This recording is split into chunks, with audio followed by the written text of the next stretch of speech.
கடந்த ஆண்டை விட இந்த ஆண்டு வாடகை $3600 அதிகமாக உள்ளதாக சமீபத்திய ஆய்வு ஒன்றில் உறுதி செய்யப்பட்டுள்ளது. SQM ஆராய்ச்சி அறிக்கைகளின்படி வாராந்த வாடகை தரவை வினவுவதன் மூலம் இந்த பகுப்பாய்வு செய்யப்பட்டது.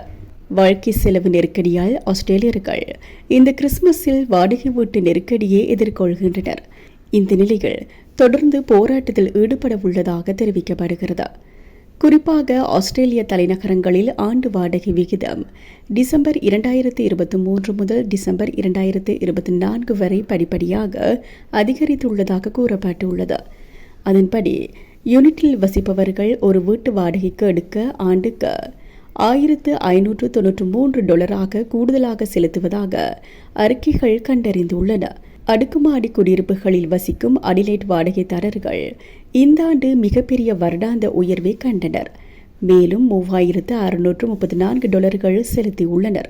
அதைத் தொடர்ந்து பெர்த் வாடகைதாரர்கள் கூடுதலாக $2985 செலுத்தியுள்ளனர். மெல்போர்னில் நிலைமை வேறுபட்டது. அங்கு மெல்போர்ன் அடுக்குமாடி குடியிருப்பாளர்கள் கூடுதலாக $1234 செலுத்தியுள்ளனர். அதே நேரத்தில் ஒற்றை குடும்ப வீடுகளுக்கு $1716 கூடுதலாக ஒதுக்கப்பட்டுள்ளது.